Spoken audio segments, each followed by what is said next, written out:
Breaking news చూస్తున్నాం. Pulivendula జెడ్పీటీసీకి repolling. 2 polling కేంద్రాలలో మళ్ళీ ఓటింగ్ జరుగుతోంది. అచ్చిబెల్లి, కొత్తపల్లి కేంద్రాల్లో రీపోలింగ్. ఉదయం 7 నుంచి సాయంత్రం 5 వరకు పోలింగ్ జరుగుతుంది. ఘర్షణల కారణంగా ఎన్నికల కమిషన్ నిర్ణయం తీసుకుంది. వైఎస్ఆర్సీపీ కూటమి మధ్య పోరు మామూలుగా లేదు. ఎంపీ అవినాష్ రెడ్డి అరెస్టు ప్రభావం. ఒంటిమిట్ట కౌంటింగ్ రేపు ప్రారంభమవుతుంది. ఒంటిమిట్ట పులివెందుల జెడ్పీటీసీకి సంబంధించిన కౌంటింగ్ రేపు ఉంటుంది. ఎన్నికల కమిషన్ ఆదేశాల మేరకు పులివెందుల జెడ్పీటీసీ ఉప ఎన్నికల్లో 2 పోలింగ్ కేంద్రాల్లో రీపోలింగ్ జరుగుతుంది. 3వ పోలింగ్ కేంద్రం అచ్చివెల్లితో పాటు 14వ పోలింగ్ కేంద్రం కొత్తపల్లి. ఉదయం 7 నుంచే పోలింగ్ ప్రారంభమైంది. సాయంత్రం 5 వరకు జరుగుతుంది. ఘర్షణల కారణంగా, నిన్న ఉద్రిక్తతల కారణంగా ఈ 2 కేంద్రాల్లో మళ్ళీ పోలింగ్ నిర్వహించేందుకు అంతా సిద్ధమైంది. ప్రస్తుతం జరుగుతోంది. ఎంపీ అవినాష్ రెడ్డి అరెస్టు కావడం, ఓటర్ల నుంచి వచ్చిన ఫిర్యాదుల్ని పరిశీలించిన తర్వాత ఈ నిర్ణయం తీసుకున్నట్టుగా తెలుస్తోంది. ఈ 2 కేంద్రాల్లో తిరిగి పోలింగ్ జరగడం ఇప్పుడు అందరి దృష్టి ఆకర్షిస్తోంది.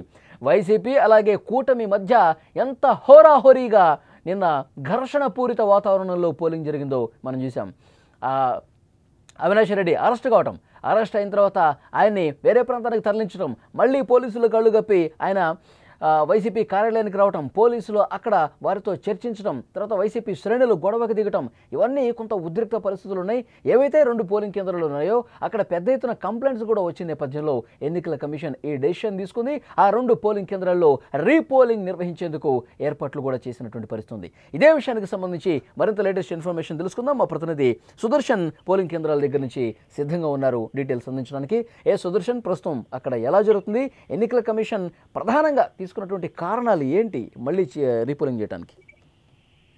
నిన్న జరిగినటువంటి గొడవలే ఈరోజు రీపోలింగ్ కు కారణంగా తెలుస్తోంది. నిన్న అర్ధరాత్రి 2 గంటల సమయంలో అనూహ్యంగా ఎన్నికల కమిషన్ ఈ నిర్ణయం తీసుకుంది. నిన్న సాయంత్రం వరకు కూడా ప్రశాంత వాతావరణంలో ఎన్నికలు జరిగాయి. అక్కడ ఎలాంటి ఇబ్బంది ఎన్నికల ప్రక్రియకు జరగలేదు. గొడవలన్నీ కూడా పోలింగ్ బూతులు బయట దూరంగా జరిగాయి కాబట్టి వాటి వల్ల ఎలక్షన్ ప్రక్రియ ప్రభావితం కాలేదంటూ అధికారులు కూడా చెప్పుకుంటూ వచ్చారు. అయితే అందిన ఫిర్యాదుల నేపథ్యంలో నిన్న వైసీపీ నాయకులందరూ కూడా అక్కడ ఈసీ కార్యాలయం దగ్గర విజయవాడలో ఆందోళన దిగిన నేపథ్యంలో ఇక్కడి నుంచి రిపోర్టు తెప్పించుకున్నటువంటి ఎన్నికల అధికారులు 2 పోలింగ్ కేంద్రాల్లో రీపోలింగ్ నిర్వహించబోతున్నారు. ఈ రోజు ఉదయం 7 గంటల నుంచి కూడా ప్రారంభమైంది. 3వ పోలింగ్ కేంద్రం అచ్చవెల్లిలో ఉంటుంది. ఇక్కడ 492 ఓట్లు ఉన్నాయి. నిన్న 80%, 80.89% పోలింగ్ నమోదైంది. ఇప్పుడు ఈ రోజు అక్కడ కొత్తగా మళ్ళీ రీపోలింగ్ జరగబోతోంది. ఇక 14వ పోలింగ్ కేంద్రం ఇది అక్కడే పులివెందుల మండలంలోని ఈ కొత్తపల్లి గ్రామంలో ఈ పోలింగ్ బూత్ ఉంటుంది. ఇందులో 1273 ఓట్లు ఉన్నాయి. నిన్న జరిగినటువంటి పోలింగ్ లో 72.19% పోలింగ్ అక్కడ నమోదైంది. అయితే ఈ పోలైనటువంటి నమోదుల్లో పెద్ద ఎత్తున దొంగ ఓట్లు ఉన్నాయి, బయట ప్రాంతాల నుంచి వచ్చి ఓట్లు వేశారు అన్న ఫిర్యాదులు ఎక్కువగా వచ్చాయి. వాటికి సంబంధించినటువంటి కొన్ని ఫోటోలు, వీడియోలు కూడా ఎవిడెన్సెస్ దొరకడంతో ఈసీ ఈ నిర్ణయం తీసుకున్నారు. సుదర్శన్, ఫిర్యాదు చేసింది ఓన్లీ వైసీపీ శ్రేణులేనా లేకపోతే కూటమి శ్రేణులు కూడా ఉన్నాయా? నిజానికి ఫిర్యాదు చేసింది వైసీపీ నేతలే. మొదటి నుంచి కూడా జరుగుతున్న ఎన్నికల ప్రక్రియ సజావుగా జరగట్లేదు, ఏ బూత్ లో కూడా తమ ఏజెంట్లు లేరు, బయటికి పంపించేశారు, బయట వ్యక్తులు వచ్చి ఓట్లు వేస్తున్నారంటూ కూడా ఉదయం నుంచి పెద్ద ఎత్తున వైసీపీ శ్రేణులే ఆరోపణలు చేస్తూ వచ్చాయి. వాళ్ళ ఆరోపణలు పరిగణలోకి తీసుకోకపోగా పైన ఏవైతే ఎవిడెన్సెస్ ఉన్నాయో, స్పష్టమైనటువంటి ఆధారాలు ఎక్కడైతే సమర్పించారో ఆ పోలింగ్ కేంద్రాల్లోనే ఇది చేశారు. వైసీపీ వాళ్ళ ఫిర్యాదును కన్సిడర్ చేస్తే నిజానికి వాళ్ళు 15 పోలింగ్ కేంద్రాల్లో కూడా మళ్ళీ రీపోలింగ్ జరపాలి, వెబ్ కాస్టింగ్, వీడియో ఫుటేజ్ కూడా మొత్తం రిలీజ్ చేయాలి, క్యాండిడేట్ కు ఒక కాపీ ఇవ్వాలంటూ కూడా అవినాష్ రెడ్డి నిన్న డిమాండ్ చేసిన పరిస్థితి. కాకపోతే అక్కడ సరైన ఆధారాలు లేవు. ఈ 2 పోలింగ్ బూతుల్లో బయట వ్యక్తులు వచ్చి రిగ్ చేశారు, అక్రమ ఓట్లు పడ్డాయి అన్న ఆరోపణల నేపథ్యంలోనే ఈ 2 పోలింగ్ కేంద్రాల్లో రీపోలింగ్ కు ఎన్నికల కమిషన్ ఒప్పుకుంది. దానికి సంబంధించి ఎన్నికల ప్రక్రియ స్టార్ట్ అయింది. ఇది కూడా ఈ రోజు సాయంత్రం 5 గంటల వరకు జరగబోతుంది. రేపు యథావిధిగా ఈ 2 పోలింగ్ బూతుల్లో ఎన్నికల ప్రక్రియ ముగిసినాక వీటిని కలిపి రేపు కౌంటింగ్ ఒంటిమిట్ట, పులివెందులకు సంబంధించి కౌంటింగ్ కడపలో నిర్వహించబోతున్నారు. ఈ రోజు ఉదయం నుంచి కూడా అక్కడ పులివెందుల్లో వర్ష వాతావరణం కనిపిస్తుంది. ఓటర్లు ఇప్పటికేమి పెద్దగా స్పందిస్తున్న పరిస్థితి లేదు. కాబట్టి చూడాలి సాయంత్రం వరకు. అంటే నిన్న జరిగిన పోలింగ్ ఓటింగ్ శాతం కంటే ఈ రోజు ఎక్కువగా నమోదయ్యే అవకాశం ఉంటుందా ఏందా అన్నది తేలాల్సి ఉంది. ఇప్పుడు ప్రస్తుతం పోలింగ్ జరుగుతుంది కదా, పోలీసు బలగాలు మోహరించడం కానీ నిన్న జరిగినటువంటి ఆ ఘర్షణ లేకుండా మరిన్ని బలగాలు మోహరించారా?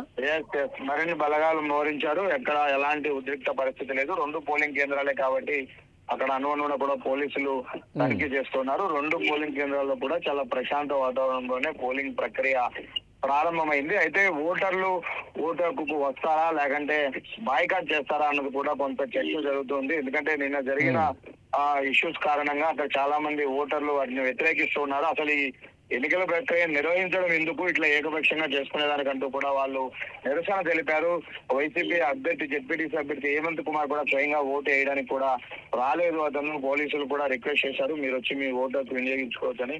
కానీ ఎన్నికల ప్రక్రియ జరుగుతున్నటువంటి తీరును తను వ్యతిరేకిస్తూ ఎన్నికలను బాయ్కాట్ చేసిన పరిస్థితి. ఈ రోజు మరి అక్కడ ఈ 2 పోలింగ్ కేంద్రాల్లో ఓటర్లు వచ్చి ఓటుకు వినియోగించుకుంటారా లేదా అన్నది కూడా ఇంకొక 1 అవర్ తర్వాత తెలిసే అవకాశం కనిపిస్తుంది. ఓకే సుదర్శన్, మరింత ఇన్ఫర్మేషన్ కోసం మళ్ళీ ఒకసారి మిమ్మల్ని కాంటాక్ట్ అవుతాం. Thank you.